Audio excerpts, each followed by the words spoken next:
Good morning, everyone. This is your Yes Daily for today.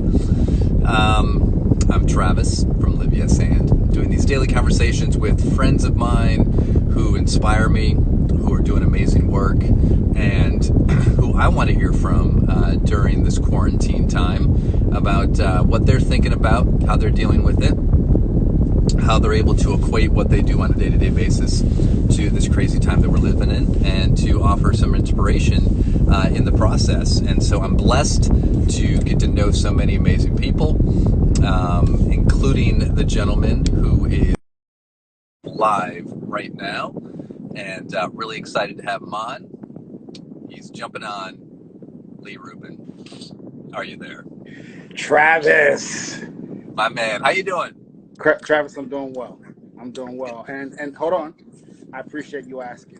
Too many of these conversations go right into business, and I just think it's critical that we check with each other and make sure we're doing well. Good. Well, how are you? So how are you doing? I'm doing well. Most people, have I been doing these interviews? Today I'm in the car because I had to go out and get a coffee. But you can still kind of see the sun streaming in from the windows. Most of the time I've been recording from the back porch with like either a palm tree or something. And so, of all the places to kind of be stuck right now, there's worse places in the world.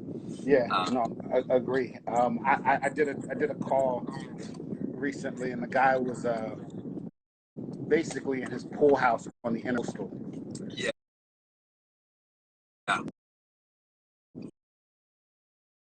Horrific. Yeah, just I mean, first world tragedy.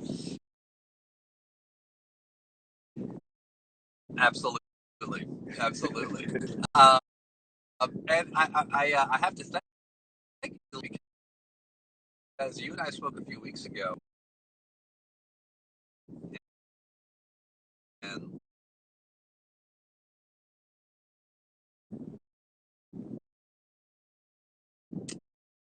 it was you were supposed to be my first guest on here. Now, you're not my first guest, but you're supposed to be my first guest. So I'm grateful to get you on here now, and we can chat. And for those of you who are either watching live or watching the recording, who will be coming on later, this will be available on my Facebook Live, not my Facebook Live, but my Live Yes And Facebook page tomorrow. So I record them here. It'll be here for 24 hours, and then it'll be on Facebook Live, and I'll get you linked up and all that good stuff. Yes. Sure. Cool. So Lee, go ahead and give everyone a quick little, the 30-second elevator bio of yourself, and then we'll jump in. Sure. Jersey guy, former student athlete, played at Penn State, captain of the football team. No NFL experience, corporate human resources experience. Did that for about 15 years, and now do the speaking thing. So full-time keynote speaker. Done that for about 10 years, which is how you and I connected. Excellent. And so, yes, so for anyone watching, Lee and I have known each other for about 2 years now, just under 2 years, but have been spending a lot of time with each other really for the last year and change. And I'm grateful for that. And yes, you and I are both in the speaking world. We're on the same speaking team in addition to the individual work that we do. And every time that I get to spend time with you, Lee, I always feel better. I always feel inspired, and which is one of the reasons I wanted to get you on here. And just I guess just to kick things off, Lee, where you are sitting today, this morning, you woke up. The news is changing every day. The predictions are changing every day. Yeah. How are you feeling as you wake up today?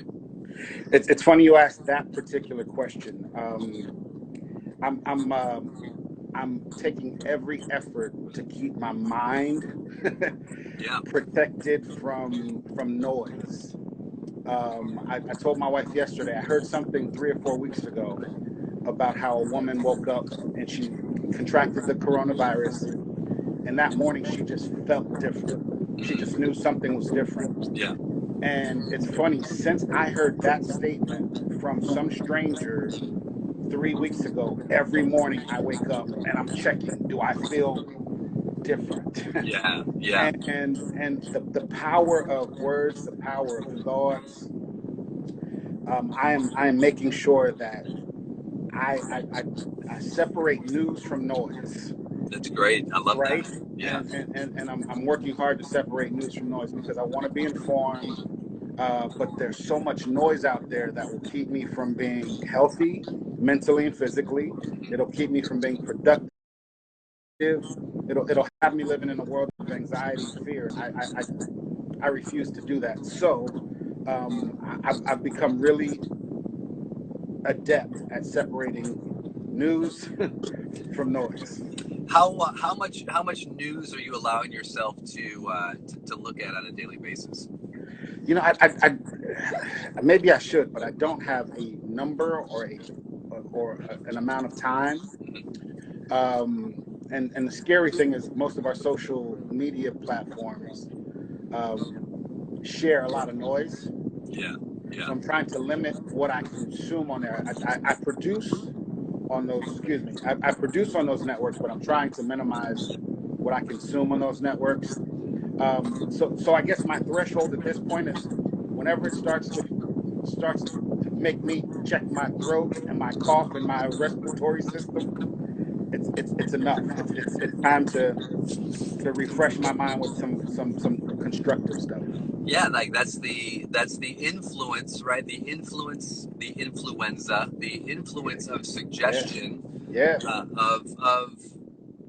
of everything that we are consuming, right? And so whatever we choose to consume is what our thoughts are going to ruminate about. And you and I know, if you're looking for something, you're going to find it.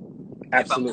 If I'm looking for an ache in my body right now, I'm going to find it. If I'm looking for a scratchy throat, I'm going to find it.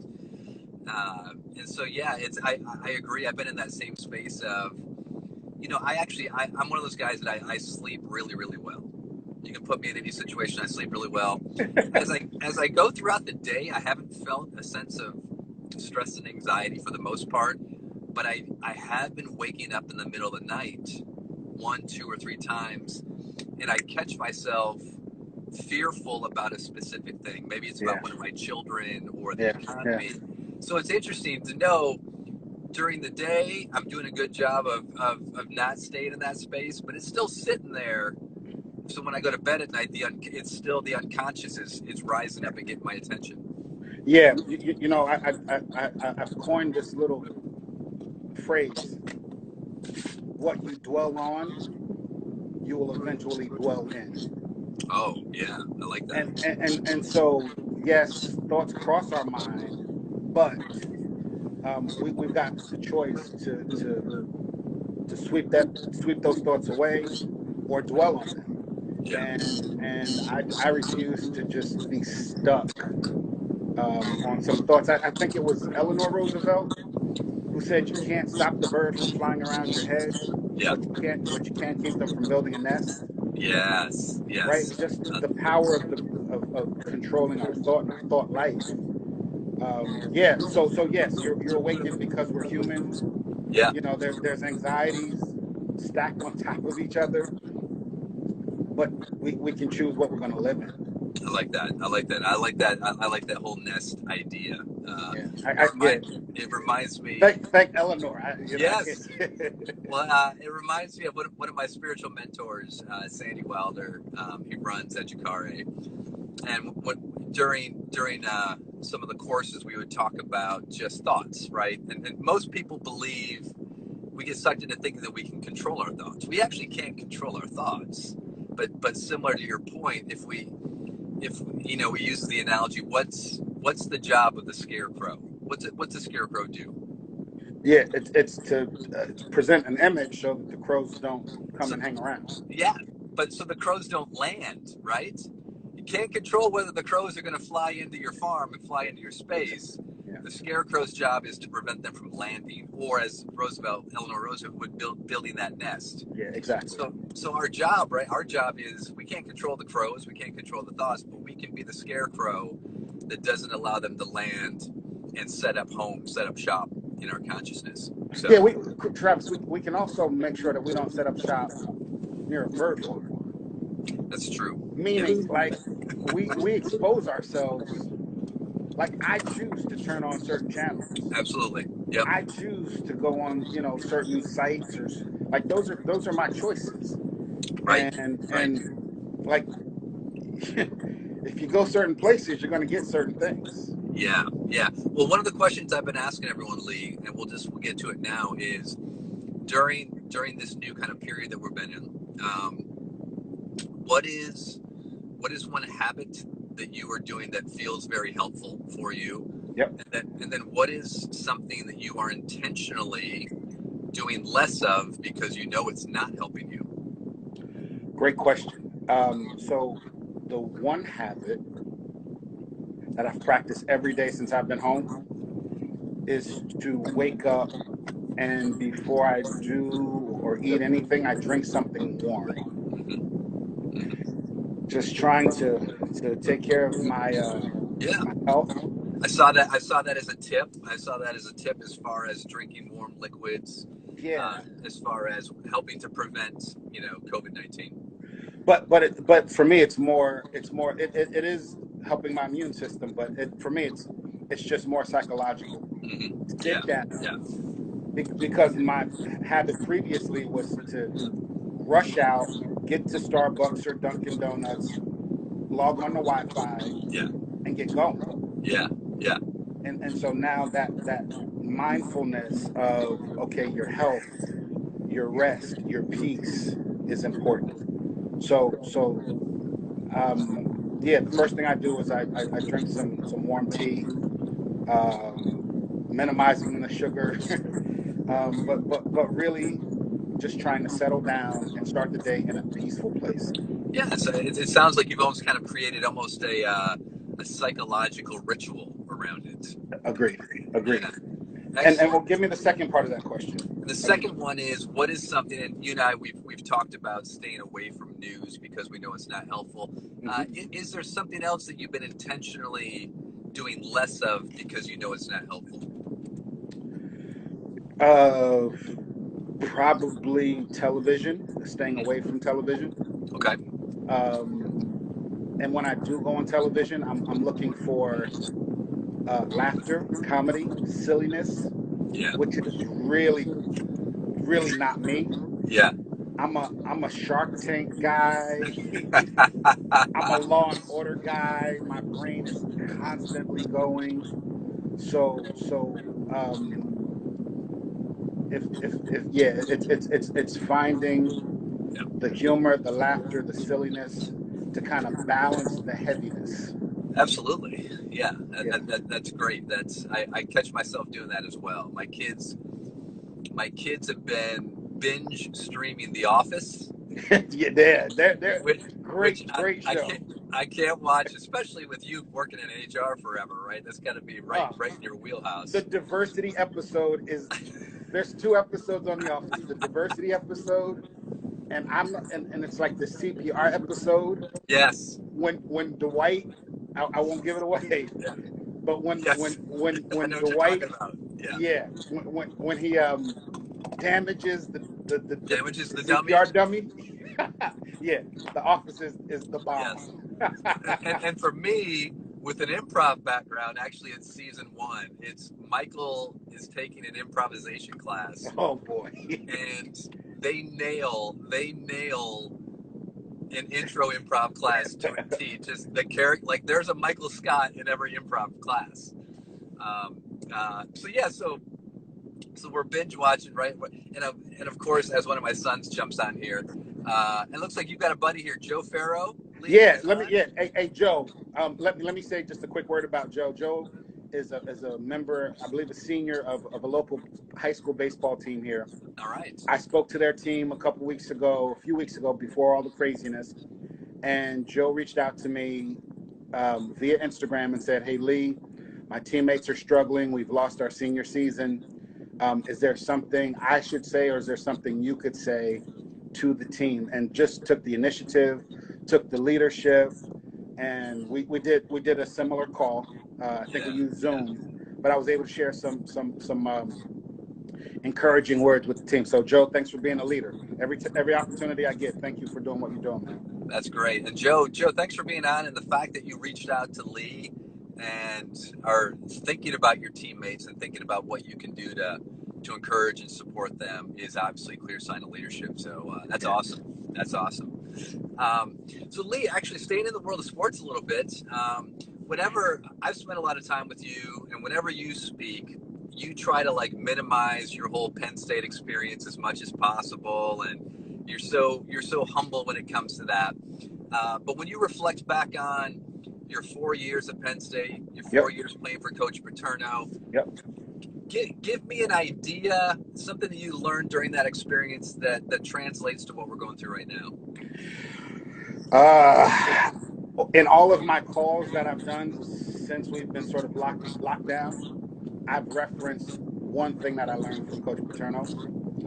And I don't know if he was intentionally trying to teach me this, but it was a byproduct of coming in my freshman year into preseason camp and hating football within 24 hours. Why is that? Why is that? Because what he did was he intentionally made it miserable. Yeah. There was a foghorn that woke us up at 6 a.m. We were on the field in the dark, in the cold, in wetness. By 7, had 3 practices a day, including meetings. And then it was just physically and emotionally challenging. Yeah. And at the end of camp, he says, I made it tough because I needed to find your breaking point. And it was intentional. Yep. He manufactured adversity intentionally. And here's why. He said, I needed to find out who I could trust in the fourth quarter of a tough football game. And the light bulb literally went off that day. And I realized that physical talent, physical ability, natural skills at that level and in life mean absolutely nothing. Yeah. It's really mental toughness. And I use the idea of heat and pressure, right?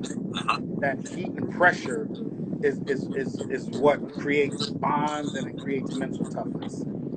And the funny thing is, whenever I'm talking about heat and pressure, it's cool and comfortable. So people just kind of, they hear it, but they don't hear it. Yeah, yeah. I hope they hear me now. Yes. So you share this idea of heat and pressure in your talks, and every time you share it, I love it. And I think it would be super helpful to people right now. And please let me be the guinea pig when you ask the question. Go. What's the welder? Oh, yeah. Sorry. Yeah. Sorry. I just posted that yesterday. I know. I saw it. Yes. I liked it. Yes. Yeah. Go. Yeah. Short-term memory loss. Yeah. Travis, what does a welder do? And a welder welds, Lee. Don't say it. No, they take heavy metals and they bond them together. And what do they use? They use heat and pressure. So the chemistry or the bonds that are formed require heat and pressure. So when things get tough, now is the time to actually come together and not point fingers, not be upset, not be immature and play the blame game. Because I think as long as we're looking for blame, solutions are going to be hard to find. So making sure that we're leveraging this time to actually come together as families, kind of locked in together, as communities, even as a country and a world. Now is the time to come together and not point fingers. I think that's immature. I think we need to get to solutions, and then we review the tape and figure out, okay, what we could have done better. But now's not the time for pointing fingers. But that's a maturity thing. That's a mental toughness thing. Yeah.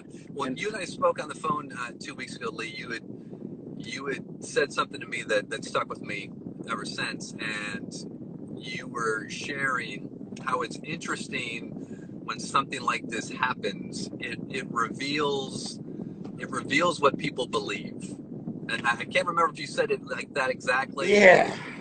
But let me say this, Travis. I'm a little upset that I'm talking more than you're talking. No, this is me interviewing you. Yeah, no, this sucks. Because I invited my people because I want them to hear some of your perspectives and wisdoms. I guess we'll have to do it again. Yes, But absolutely. what I said was, you don't need a belief system until you need a belief system. Yes. Yeah. Right? When everything's cool, like Yep. you just roll. But when things get tough, now you need an anchor. Now you need a belief system. Now you need, your core values. Um, yeah, when everything's cool, you just live. But those things, your belief system or lack thereof, isn't exposed until stuff like this happens. Yeah, yeah. So tell us about tell us about your anchors. What are the anchors in your life that are giving you comfort, support, and hope right now? Yeah. So my faith, my faith is critical. I believe that nothing is outside the control of in my, the way I look at it, my perspective of God. And we've been through tough times before, and we'll get through this one. So there's a hope and a faith that as as a species, Yeah, this is not the end of the world. We'll get through this, and I say that, with compassion for those who have lost loved ones. I don't say that lightly. I don't take that lightly. So my faith, which says love God and love your neighbor. So the other piece of that is, as humans, we're all in this together. yeah, yeah, And so to treat people with compassion and empathy and love is critical. And then, if we narrow that down to my family, I've got a great support system, yep, and they also have a great support system in me, which means I have a responsibility to them to be healthy, mentally, emotionally, spiritually, physically. So, relationships work both ways. We don't just lean on them. We understand that we've got a responsibility to create a person that they can lean on as well. So yeah, so faith and family, man. Like yeah. what else is there? What have you been able to do during this time to stay connected with family, with friends, with neighbors? Because we're exercising social distancing, but we still are needing to connect. So what's that look like for you? Can I be honest? Yeah. It's given me a great excuse to disconnect. I'm joking. Yeah, That's well, sometimes, yeah, I yeah, get it, yeah, I get yeah. it. I had a mentor who said, "Don't be rude, just be unavailable." If you can't say something nice, don't be available. No, no, no, no. I'm joking. But it has forced me to kind of, audit or evaluate, where I am and who's on my team, so to speak. And it's been great to hear from people, and it's been great to reach out to people and to just support people. Um, I'm always uncomfortable sharing this. We've been able to help some organizations and some people who especially like doctors and medical Yeah, staff, yeah, who are out there literally on the front lines doing yeah, some things. So it's, again, it's forced us, my wife and I, to really, evaluate and sort of lean on our core values. Um, I've got two daughters. They both live away from us, so our hearts and our minds are always there, checking on them. So fortunately, we've got the technology to be able yeah, to communicate. yeah, I think if if if Wi-Fi shut down in this situation, yeah. man, things would be tough. Uh huh. Uh huh. So the ability to communicate with people is critical, Yeah, to be able to reach out. yeah, We've just kind of taken this time to quiet ourselves, yep, and to really just kind of center ourselves, and to listen to the birds and kind of feel the wind, and yeah, yeah, just kind of get grounded again. yeah. I like that, and I see that a Ruben has jumped on our chat here, Lee. Oh, that's my baby. Anything That's you my want girl. to anything you want to say to her? You're my baby. Thanks for joining, Carmen. If you ever get a chance, hey fellas, if you ever get a chance, you might want to interview her. I would love to. She's the brains. She's the muscle. I'm just the pretty face of the family. Well, someone has to be the pretty face, and I think you ended up No, just I insulting can't. her at the Hey, same time. You better I correct can't her. even measure up there, man. That's my girl, man. Um, so Lee, I don't want to keep you on much longer. This has been fantastic. One new thing that you've been doing in this time that you wouldn't have been doing had you not been forced into this break. Journaling. Tell us about that. Yeah, I posted something a couple days ago that it would be unwise to experience this and not be able to look back at it and learn from it. Yeah. Right? Just as I talked about what I learned from Coach Paterno 25, 30 years ago, and I leverage that today to help me through today, Yeah. it would be stupid to experience this and not have our learnings, our thoughts captured, whether it's written or a vlog of some sort, to be able to reflect back on this, to watch the film, so to speak, Yeah. and Yeah. see what we could do better or how we can learn and grow from this. So I think it would be foolish not to capture how we're thinking and feeling and what we're doing. So I started journaling. I In love that. fact, I forgot to do my journal entry this morning. I've done it the last few days, but All I'm right. I'm, Well, I'm not a journal guy. I'm a yeah. it's crazy. I think forward all the time, and I think sometimes I make the mistake of not capturing my lessons and again going back to watch the film to make sure we don't run into the same issues again. I love that. Yeah, it's interesting. Again, after when you and I spoke a few weeks ago, I think one of the things that I thought about after that was when I think about what we're going through right now is as I reflect back on it, months or years from now, the question I want to ask myself is, was I someone that was looking, was I looking to help or was I looking just to survive? That's a great question, man. And because again, you and I are both in a profession where we're being kicked in the gut right now, so it'd be really easy to take a poor me lap and say, hey, I just got to figure out how I'm going to get by. But as I look back, like I don't want to look back and just reflect on how all I thought about was me and did I take care of myself compared to, what are the opportunities to innovate? What are the opportunities to bless others? And regardless of kind of what my situation looks like. Yeah. So you just sort of reinforced what we talked about a few minutes ago. There's a core value there. Yeah. Right? Giving, sharing, helping, blessing. If that doesn't exist, the only person you care about right now is you. Yeah. Yeah. And I'm too boring to just think about myself, Lee. What's that? I said I'm too boring to just think about myself. So. It's a short session, huh? Yeah. Check. All right. Now Yeah, what? I'm good.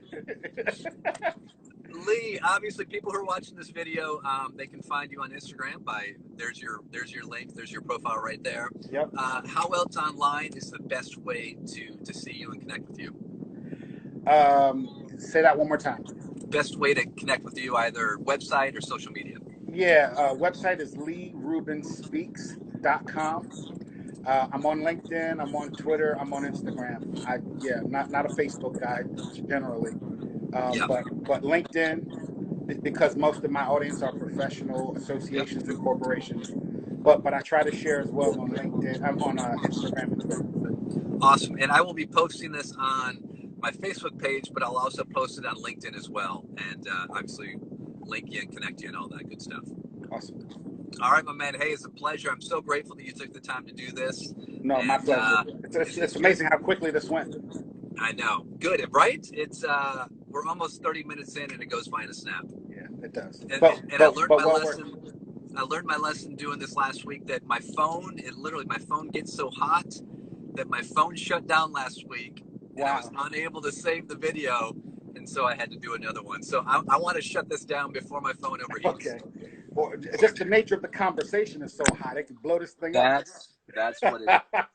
It's heat and pressure. Exactly. Heat and pressure. Travis, love you, man. All right, love you, Lee. All right, talk to you soon, bud. Yep, talk to you soon. See ya.